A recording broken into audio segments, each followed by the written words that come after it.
사실은 본문은 끝까지 읽어야 되지만 너무 본문이 기니까 여기까지만 잘라봅니다. 그러나 이제 설명하면서 뒷부분도 같이 읽어가도록 하겠습니다. 자, 믿음의 조상 아브라함의 며느리 어떤 사람을 드려야 될까요? 예, 참 보통 사람은 아닐 거예요. 예? 적어도 믿음의 가문을 이어가야 하는 첫 며느리는 대들보 같은 존재인데 누구를 뽑아 누구를 데리고 와야 될까요? 기도 많이 했을 거라고 생각이 듭니다. 단순히 눈에 좋은 여인으로 택해 올 수도 없고요. 또 뭐 검사를 할 수도 있는 것도 아니고 어떻게 해야 되나.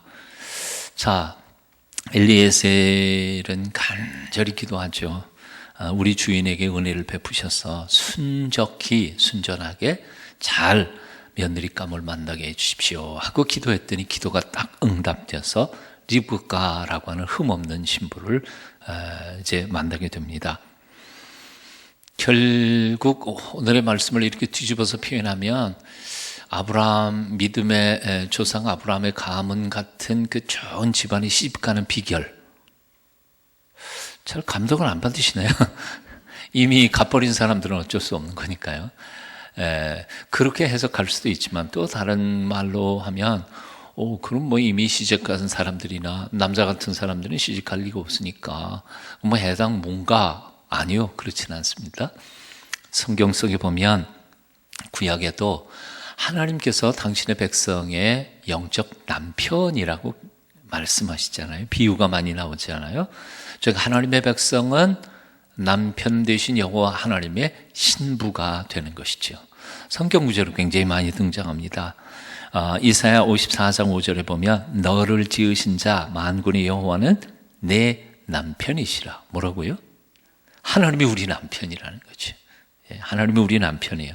예레미야서 3장 14절에 보면 나 여호와가 말하노라 나는 너희 남편이니라 라고 말씀하십니다. 뭐 대표적으로 호세아서에서도 그렇죠. 이스라엘 백성들이 하나님을 배신하고 우상 숭배하고 도망간 거에 대해서 하나님께서 굉장히 섭섭해 하시면서 그 이스라엘 백성들을 뭐라고 표현해요? 바로 배신하고 딴 남자에게 바람나서 도망간 여인으로 이스라엘 백성들을 그렇게 비유하니까요. 그러니까 오늘 본문 말씀은 단순히 한 리브가라고 하는 처녀가 시집가는 얘기라기보다는 그렇게 1차적으로도 해석하지만 또 2차적으로는 영적으로 우리의 신랑이 되시는 예수 그리스도 하나님 앞에 어떻게 하면 우리 믿는 그리스도인들은 신실한 신부로 살아갈 수 있을까 하는 영적인 메시지도 우리가 들을 수 있으리라고 생각합니다. 구약만 그런 게 아니라 신약도 역시 마찬가지죠. 요한계시록에 보면 이런 말씀 있죠. 7 대접을 가지고 마지막 7 재앙을 담은 7 천사 중 하나가 나와서 내게 말하여 가로되 이리 오라 내가 신부 곧 어린 양의 아내를 내게 보이리라. 어린 양 예수 그리스도이시죠. 신부 누구예요? 교회죠. 교회 뭐예요? 건물이 아니고 여기 사람이죠. 사람들이 예수님을 믿는 백성들이 신부입니다. 자, 그렇다면 온전한 신부의 자격은 어떤 것일까요? 첫째, 한번 따라해 보실래요? 신부는 무조건 이뻐야 한다.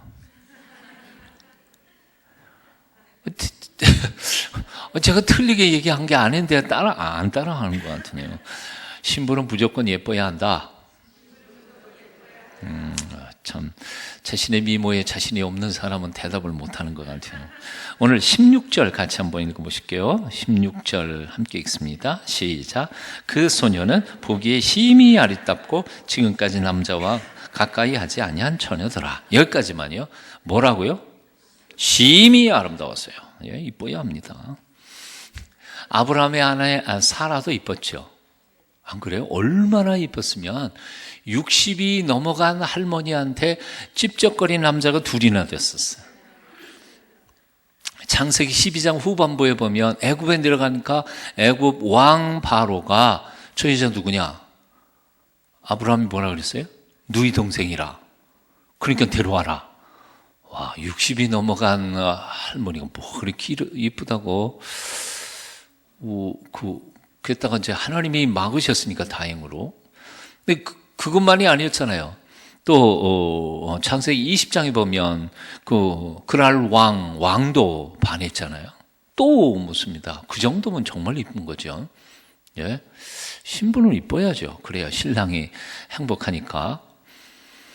자, 그런데 아브라함의 아내 사라만 이뻤던 게 아니라 그 아브라함의 며느리도 이뻤어요.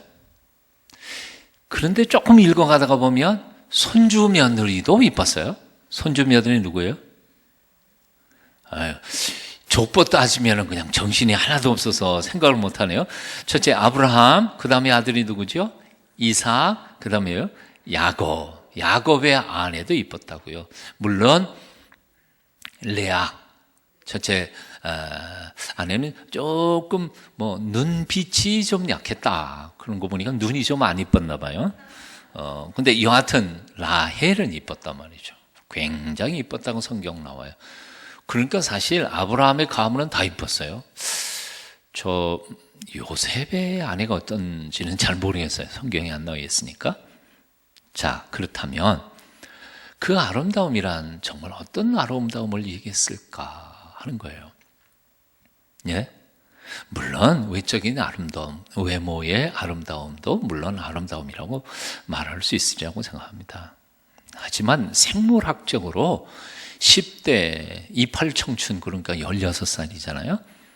16, 17, 18 여기부터 꺾이기 시작한대요. 예, 생물학적으로 점점 참 절망할 사람들이 굉장히 많을 것 같은데 그때가 한창 이쁘고 20살 넘어가면 벌써 늙어가는 거예요. 그때부터 늙어가는 거예요. 미안합니다. 30인데도 시집 못 간 분들에게 대하여는. 그러나 이제 다음 소망이 있으니까 외모의 아름다움, 이 육체적 아름다움이라고 하는 것은 사실은 하나님께서 생물학적으로 10대 후반, 이때가 제일 아름다운 거죠. 남자도 제일 아름다운 때이고요. 그 후로는 세월이 가면서 점점 늙어가게 돼 있는 겁니다. 그러니까 성경 속에서 60 이상 넘은 사라에 대하여 반했다라고 말할 때 그것을 외모적 혹은 여성적인 육체적인 미를 이야기하는 것이라고 해석하기는 조금 그렇습니다. 네? 아무리 이뻐도 60 넘으면 아무래도 조금 모자라지 않겠어요? 60 넘으신 어르신들에게는 좀 죄송하지만 어떤 분이 이렇게 썼더라고요. 나이 50이 되면 배운 놈이나 못 배운 놈이나 똑같고, 그렇잖아요. 50쯤 되니까 대학 나온 사람이나 대학 안 나온 사람이나 다 까먹어가지고 다 무식해요. 대답을 안 하네요. 오케이. 나이 60쯤 되면 잘생긴 놈이나 못생긴 놈이나 똑같고, 70 되면 남자나 여자나 똑같고, 80 되면 건강한 사람이나 병약한 사람이면 똑같고, 90이면 집에 누운 사람이나 산에 누운 사람이 똑같고.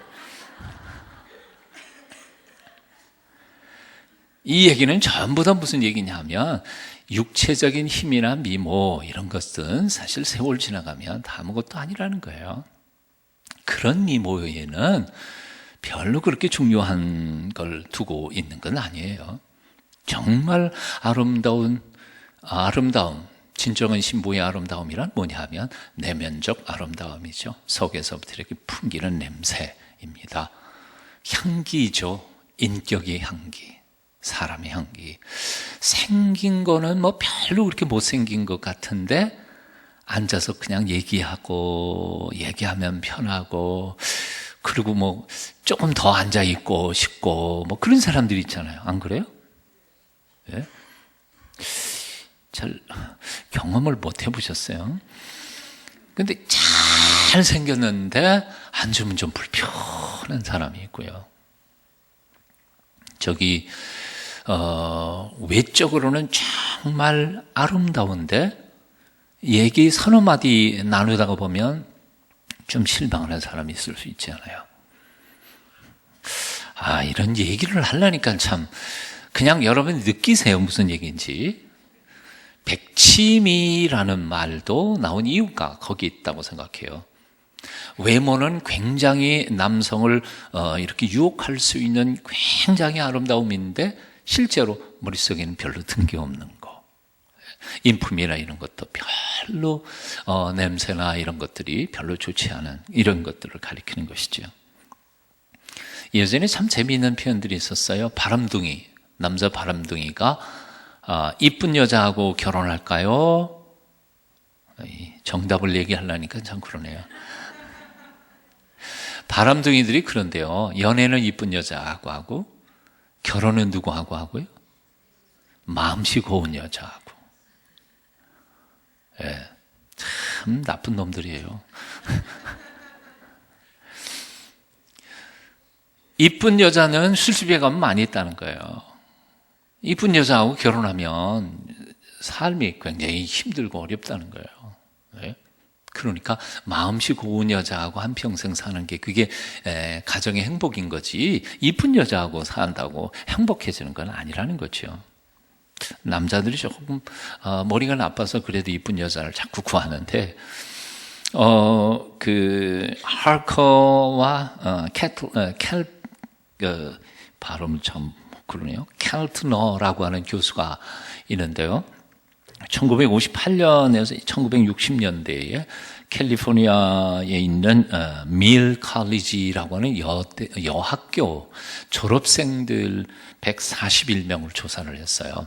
조사를 해가지고 30년 동안 조사를 하는데 그러다가 보니까 교수가 은퇴하고 그 다음 제자가 또 조사하고 제자가 또 조사하고 하여튼 30년 동안 추적 조사를 했어요. 그 여자생들이 얼마나 행복하게 살았나 안 살았나 하는 것을 보통 여대 졸업할 때에 졸업사진 찍잖아요. 졸업사진 찍을 때 이쁘게 찍어요? 밉게 찍어요? 왜 이쁘게 찍어요? 예, 여대생 졸업사진이요. 다용도로 쓰이거든요. 취직할 때나 아니면 결혼할 때나 그거 딱 그러니까 졸업사진을 잘 찍어야 된다. 그러니까 모든 여대생들이 졸업사진 찍을 때에는 카메라 앞에서 어떻게 해요? 환해서 찍을까요? 전혀 아닙니다. 아주 가장 인자하고 부드럽고 따뜻하고 그런 미소로 빵긋 웃으면서 찍는다는 거죠. 그런데 그 졸업사진을 보고 분석해내는 기법이 또 생겼어요. 그 미소가 썩은 미소냐, 진짜 마음속에서부터 나온 정말 아름다운 긍정적인 미소냐를 분석하는 이게 나왔어요. 그래서 정말 마음속에서부터 우러나오는 긍정적이고 밝은 웃음, 그걸 찾아냈어요. 뒷센 미소라고 하는 이 긍정적인 미소가 여기 광대뼈부터 이 눈꼬리 사이의 근육의 조절에 따라서 진짜 미소도 있고 가짜 미소도 있다는 거예요. 저와 여러분은 뭐 그런 게 있는갑다 그러고 아는 거고요. 그래서 그 사진을 가지고 분석을 해서 진짜 미소를 짓는 사람들과 그렇지 않은 사람들을 분류를 해놓고 그 진짜 미소를 지은 사람들과 그렇지 않은 사람들이 삶의 차이가 어떻게 달라졌는지를 30년 동안 추적 조사를 한 거예요. 어떻게 됐을까요? 놀라운 것은 가짜 미소를 지은 아가씨들보다 진짜 미소, 뒷센 미소를 지은 아가씨들이 연봉도 2배 내지 3배 많고 시집도 아주 잘 가고 병원도 거의 별로 안 가고 아주 건강하게 살더라는 거예요. 근데 이제 그걸 그렇게 결과가 나오다가 보니까 혹시 우리 흔히 여러분도 그런 생각할 거예요. 이쁜 여자가 시집 잘 갈 것 같이 느껴지잖아요. 그렇죠? 그러니까 그건 미소가 아니고 이쁜 여자가 그렇게 간 거 아닐까라고 생각할까 봐 그 연구팀이 다시 조사를 했어요. 그래서 이쁜 구조, 얼마나 얼굴이 예쁘다 하는, 아름답다 하는 그 기준을 가지고 예쁜 여자와 예쁘지 않은 여자, 뭐 하여튼, 오늘 표현이 조금 이상하네요.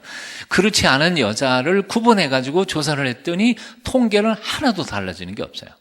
그러니까 이쁜 여자나 그렇지 못한 여자나 생활에 있어서 뭐 연봉도 다른 게 없고 건강도 다른 게 없고 시집 가는 것도 다 뭐 다른 게 없이 그렇게 간 거예요.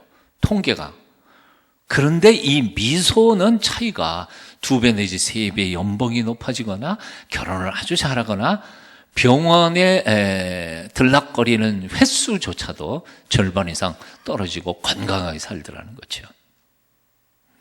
자, 이 뒷센 미소, 그 긍정적인 마음 속에서부터 우러나오는 참된 미소, 그 미소가 어떻게 나오느냐 하는 거예요. 결국 뭐예요? 껍데기로 이렇게 미소 짓는 건 안 된다는 거예요.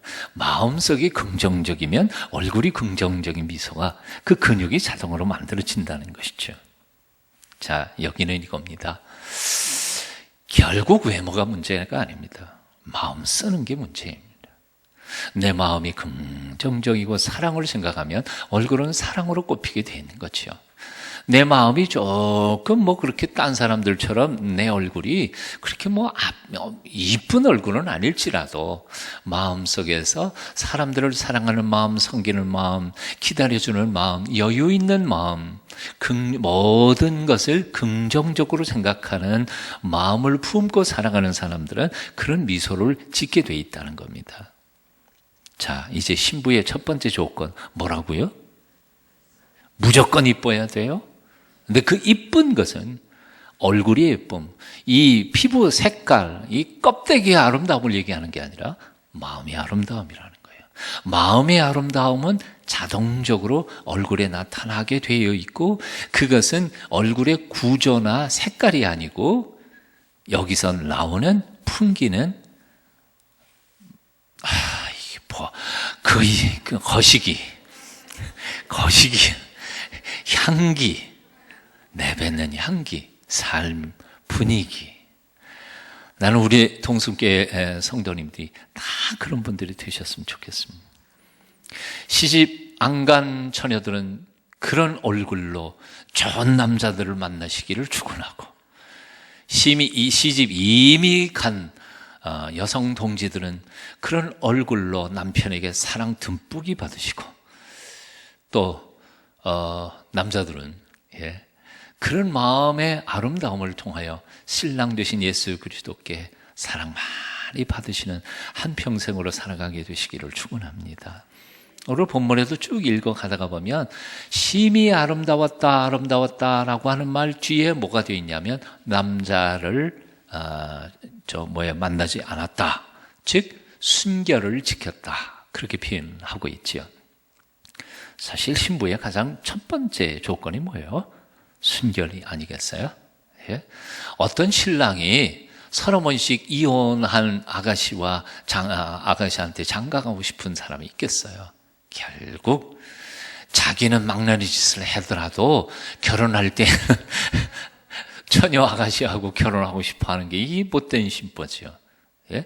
순결이에요. 우리 신랑 되신 예수께서 우리에게 정말 원하시는 것이 있다면 아마 순결한 영혼일 것이라고 생각합니다. 2000년 전 로마 제국에서 정말 얼마나 음란했습니까? 그 역사를 보면 로마 제국 자체가 엄청나게 음란했다고요. 성적으로 도덕적으로 땅에 떨어져 있는 상태였으니까요. 그래서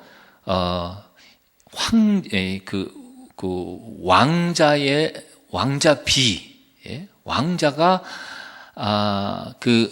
처녀 비를 좀 데리고 와야 되는데 이 처녀인 아가씨를 구하기가 힘드니까요. 그러니까 심지어 어떤 일까지 벌어졌느냐 하면 권력과 힘이 있는 왕부터 거기에 무슨 장군들 이런 사람들이 예수 믿는 집의 아가씨들을 잡아가는 거예요. 그때는 핍박했으니까요. 핍박해서 예수 믿는다 그러면 핍박을 당했으니까 예수 믿는 집의 아가씨들은 다 처녀인 게 틀림이 없으니까 그래서 그 예수 믿는 집의 아가씨들을 잡아다가 억지로 결혼을 시켜서 그렇게 했다는 얘기들이 쭉 옵니다. 그래서 사실은 로마 제국이 300년이 못 돼서 기독교 제국이 된 이유는 오늘날 황제가 가만히 보니까 자기 엄마가 예수 믿고요, 기도하고요, 자기 아내가 기도하고요, 그럴 수밖에 없었던 거죠. 어젠가 그제 이번에 신문 보도된 거 보니까 요즘 청소년들 아이들이요, 뭐 68%인가 결혼하기 전에 성관계 해도 좋다고 생각하는 생각 가진 아이들이 뭐 68%라는데요. 성의식이 이 정도로 우리 한국 사회가 이만큼 되어버렸습니다. 아마도 교회 안에 청년들도 뭐 비슷한 생각을 갖고 있지 않을까 하는 생각이 두려움이 있습니다. 자, 2000년 전 로마 제국 하에서 정말 순결한 사람들이 오히려 그 시대를 움직이고 흔들 수 있었던 것처럼, 기억할 수 있었던 것처럼 오늘날 이 시대에도 그런 사람들이 이상하게 볼지 몰라도, 왕따 당할지 몰라도 그런 사람들이 세상을 변화시키고 하나님의 거룩하심을 세상에 드러내는 위대한 일꾼들이 될 줄로 믿습니다. 주님의 가장 아름다운 신부의 특징은 무엇보다 아름다워야 되고 순결해야 된다는 것이죠. 오늘 본문에 보면 두 번째 조건이 있습니다. 그것은 문고하니 남을 향한 배려입니다. 오늘 본문 한번 보실까요? 14절, 사실 오늘 본문은 아니지만 14절 한번 같이 읽어보시겠습니다. 이건 엘리에셀의 그 기도이죠. 14절 읽습니다. 시작. 한 소녀에게 이르기를 청하건대 너는 물동이를 기울여 나로 마시게 하라 하리니 그의 대답이 마시라 내가 당신의 낙타에게도 마시게 하리라 하면 그는 주께서 주의 종 이삭을 위하여 정하신 자라 이로 말미암아 주께서 내 주인에게 은혜 베푸심을 내가 알겠나이다. 뭐라 그런 거예요? 우물에 갔어요. 멀리서 우리 한국처럼 물이 많은 데에는 뭐 괜찮지만요, 사막 한가운데 있습니다. 오래간만에 물을 만났습니다. 그러니 물 깃는다는 것도 힘들고요, 물 대접한다는 것도 쉬운 일은 아니었을 것이라고 생각합니다. 그리고 우물이라는 게 뭐 여기처럼 펌프해가 콸콸 나오는 게 아니고 저 밑에, 예전에 여러분 그 시골에서 우물 해 보셨어요? 예, 그거 우물 이거 잘 못하는 사람은 잘 못해요. 왜냐하면 막 해가지고 줄을 딱 당겨서 그 기술이 필요해요. 착 돌려야 이게 푹 들어가려고요. 그러면 딱 올려서 물을 붓잖아요. 엘리에셀의 기도의 제목은 이것이었습니다. 제가 어느 아가씨든지 만나면 나한테 물 한 모금 줘라 그러면 그 아가씨가 뭐라고 대답하느냐 하면 예, 물 드세요. 그리고 당신의 낙타들도 내가 물을 마시게 하겠습니다. 그런 아가씨면 하나님이 우리 도련님 며느리, 아내로 하나님이 찍어주신 줄 알겠습니다. 기도를 아예 그렇게 정확하게 한 거예요. 그 얘기는 뭐예요? 사람에게 물만 먹이는 게 아니라 그 사람이 데리고 온 낙타들도 얼마나 목이 마르겠나. 그 짐승의 목마름까지도 헤아리고 물을 퍼주겠다고 생각하는 아가씨 정도면, 이런 정도의 마음씀이면 훌륭하다. 그럼 우리 주인 마님의 며느리감 되겠다. 그런 생각을 테스트한 것이죠. 근데 놀라워요. 오늘 본문 말씀 보면 우리 한번 같이 읽어보실까요?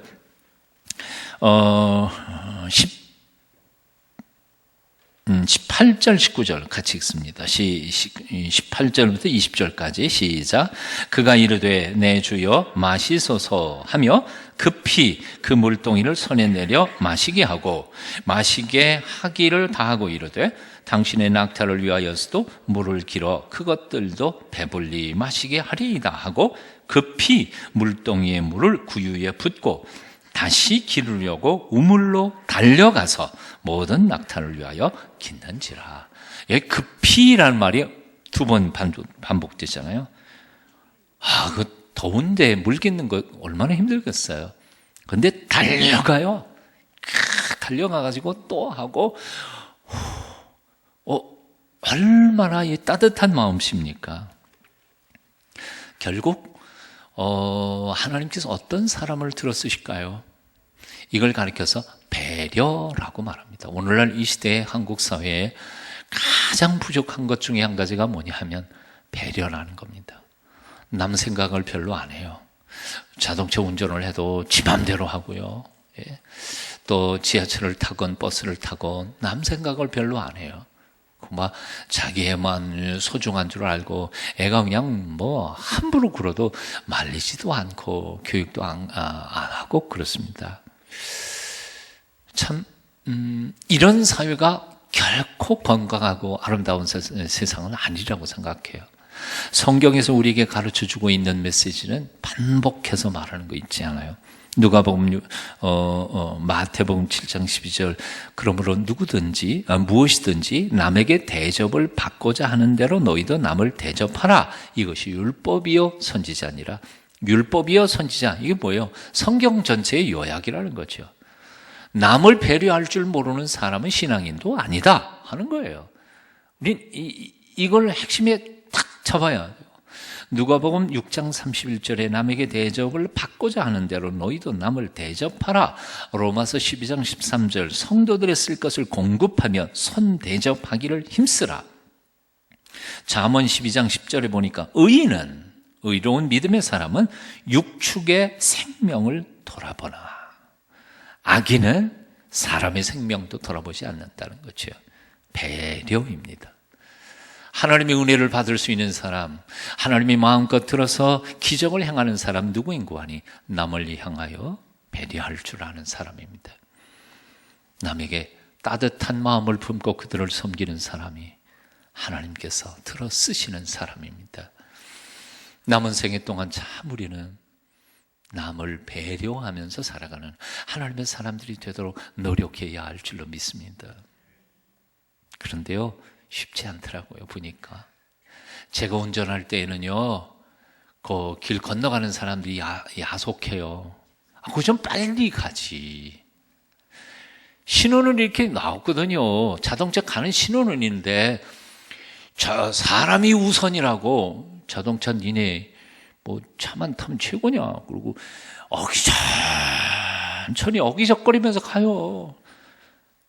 그래서 사람이 우선이라고 양보해서 신호는 왔지만 안 가고 그냥 기다리는데도 그러면 알아주고 가줘야 되잖아요. 신호는 이제 바뀌는데 나도 급한데.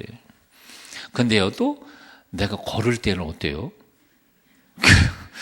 자동차가 뻥뻥거리고 지만 자동차 탔나.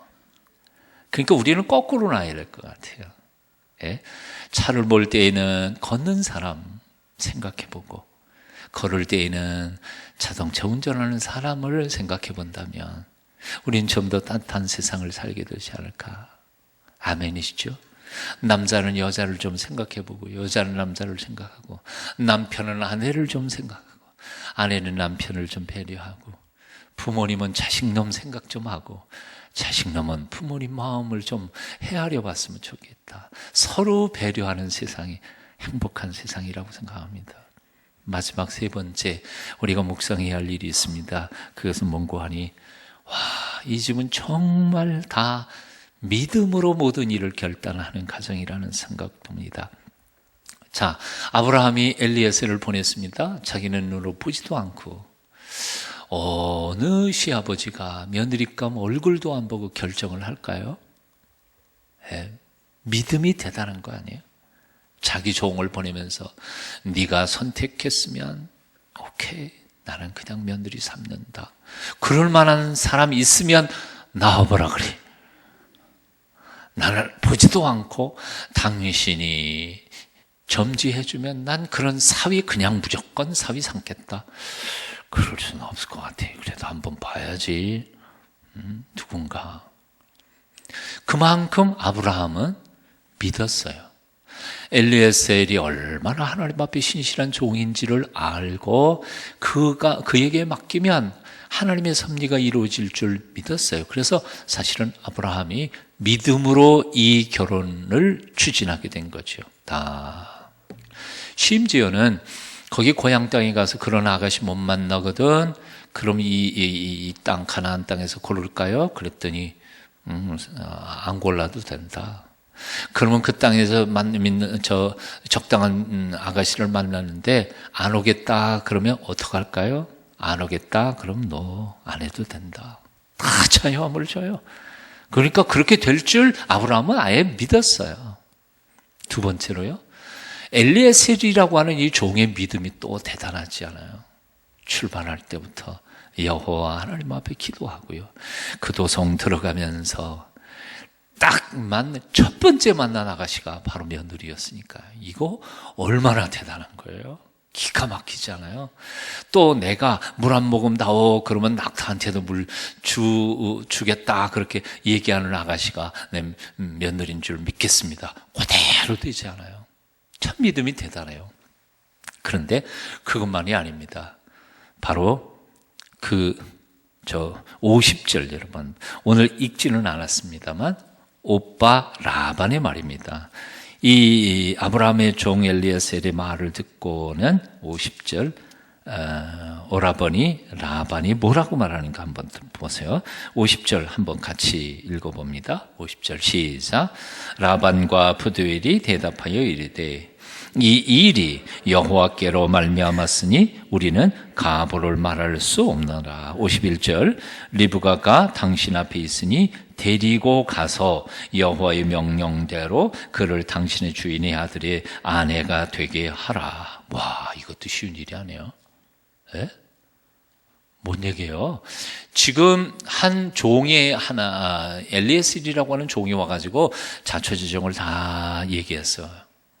그러고 나니까 이 오라버니도 그렇고 아버지도 그렇고 여호와께로부터 말미암아서 이 사건이 터졌으니까 우리가 가타부타 말할 게 뭐 있냐. 하나님이 하시는 일인데. 자, 우리 딸 저기 있으니까 데려가라. 이 사람들 지금 아브라함도 못 받고 아브라함이 지금 저기 거지 노릇을 하는지 진짜 그 종의 말처럼 그렇게 부자인지 아무것도 모르는 거예요. 사기치는 건지 인신매매인지도 모르고. 그런데도 다 보고는 여호와께로 말미암은 거니까 데리고 가라. 그리고 허락합니다. 믿음이에요. 보통 믿음이 아니에요. 자, 그러면 당사자의 믿음을 한번 볼까요? 당사자 55절 여러분 한번 같이 읽어볼까요? 자, 데리고 가겠다 그랬더니 55절에 뭐라 그래요? 55절 시작. 리브가요 오라버니와 그의 어머니가 이르되 이 아이로 하여금 며칠 또는 열흘을 우리와 함께 머물게 하라. 그 후에 그가 갈 것이니라. 56절 그 사람이 그들에게 이르되 나를 만류하지 마소서. 여호와께서 내게 형통한 길을 주셨으니 나를 보내어 내 주인에게로 돌아가게 하소서. 57절 그들이 이르되 우리가 소녀를 불러 그에게 물으리라 하고 58절 리브가를 불러 그에게 이르되 내가 이 사람과 함께 가려느냐? 그가 대답하되 가겠나이다. 여러분들 처음 보는 종 노인 할아버지가 와갖고 이 얘기 저 얘기 한다고 오라버니도 아버지도 가라 그러면 이 신랑 코빼기도 구경도 못했지 집도 알지도 못하면서 가겠어요? 갈 사람 손 들어보세요. 쉽지 않을 것 같아. 근데 리브가 가겠나이다. 며칠 더 묵어 가지. 아니 지금 가겠나이다. 그랬으니까 이 믿음이 보통 믿음이 아니에요. 그래서 가만히 생각해 보면 리브가와 이 이삭의 결혼, 이 배후에는 아버지 아브라함의 믿음, 종의 믿음, 또 리브가의 가정의 믿음, 본인의 믿음, 이 모든 믿음의 열매가 이 여인의 결혼의 열매로 나타난 것이죠. 이제 이렇게 오늘 말씀을 정리를 해보겠습니다. 믿음으로 사는 가정 하나님께서 책임져 주신다는 거죠. 믿음으로 결단한다는 것은 참 두려운 일입니다. 왜냐하면 믿음이라고 하는 것은 미래에 대한 것을 확실하게 이렇게 딱 보고 결단하는 게 아니거든요. 예? 확실한 거 하나라도 있어요? 없어요. 하나님께서 우리의 인생길을 인도하실 때에 한 걸음씩만 보여주시거든요. 그 10걸음 앞도 안 보여요. 한 걸음. 내가 너를 인도할 텐데 갈래? 말래? 그러니까 한 걸음씩 인도하시는 주님의 인도하심. 누구만 믿어요? 하나님만 믿는 거예요.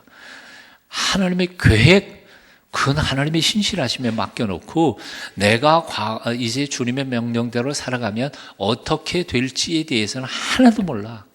깜깜해. 하지만 하나님이 나를 사랑하시고 하나님이 전능하시니까 실수하지 않으신다는 사실을 믿고 하나님께서 나를 사랑하시니까 결코 엉뚱한 길로 이끌어 가지 않으실 것, 합해서 선을 만들어 가실 것이라는 사실을 믿으니까 고달프고 힘들고 어려운 길이라 할지라도 그분이 인도하시는 길이라면 제가 가겠습니다. 이게 믿음이니까요. 이런 믿음으로 살 때 아브라함의 가문, 믿음의 가물이 이어지고 그들을 통하여 세상이 복받는 놀라운 역사가 일어날 수 있었던 것입니다. 나를 통하여도 그런 기적이 나타날 수 있도록 오늘 이 저녁에도 결단했으면 좋겠습니다. 그죠? 믿음으로 살고 믿음으로 죽고 그저 믿음으로 가라 하시면 가는 하나님의 거룩한 사람들이 다 되시기를 축원합니다. 주께서 인도해 주실 줄로 믿습니다.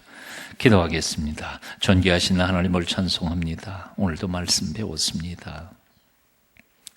리브가 어린 처녀와 얼마나 그 미래가 두려웠겠습니까? 많은 하나님의 여호와를 믿는 믿음으로 캄캄한 미래를 향하여 오직 하나님만 붙잡고 나아가는 그 믿음을 통해 아브라함의 믿음의 가물이 이어져 나갔습니다.